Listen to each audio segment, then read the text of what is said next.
Gumawa po tayo ng sisig. Ganito po gawin nyo sa sisig. Sigurado, napakasarap po. Ito ang gawin nyo sa sisig. Para medyo kakaiba naman.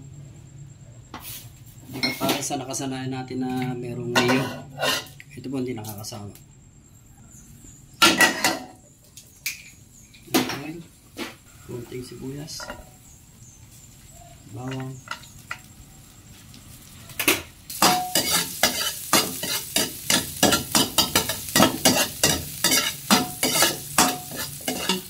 Ito po yung ating mascara saka juice ng baboy. Napakasarap po nito. Hindi po para sa nakasanayan natin na mayroong mayo. Nakakauta. Ito po hindi. I-try nyo po ito sa sisig. Talagang masarap po. Pwede pa siyang i-stock. Ako pagka namin naubos ito, lalay ko lang sa freezer. Microwave lang. Chiller.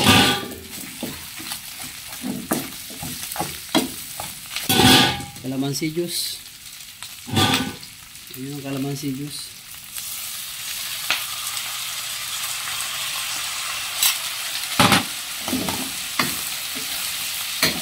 Mekos-mekos.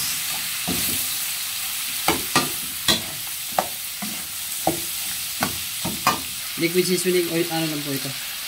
Optional lang. Kung meron lang. Kung wala, okay lang naman. Napakabilis lang pong gawin ito. Ilang minuto, magiging ulo na. Kaya ako nagpipreto na po nito eh. Nakalaga na lang. Pipreto na lang. Ito ang pinaka-sekreto niya. Liver spread, any brand. Spread mo lang.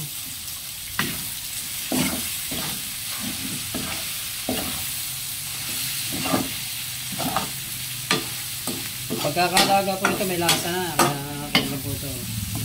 Kunting-kunting ko na. Kung nagatabangan kayo, salt na. Kunting pampalasa.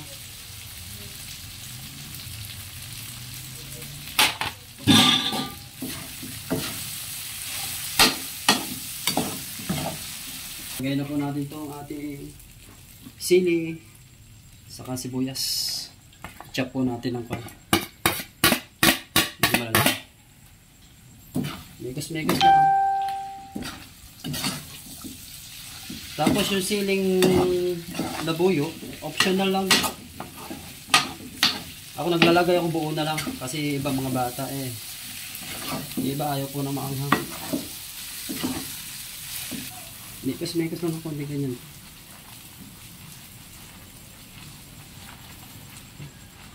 Okay.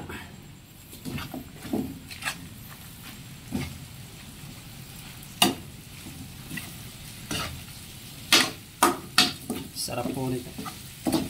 Ito natikman ko sisig na talagang ginagawa ko. Hindi po bet yun, diba? Ito po talaga masarap. Kaya itong laging ginagawa. Kahit may mga pa-order kami, ito laging gusto nila. Pwede na kong tikman to. Para po natin. Pray cook naman po ito lahat.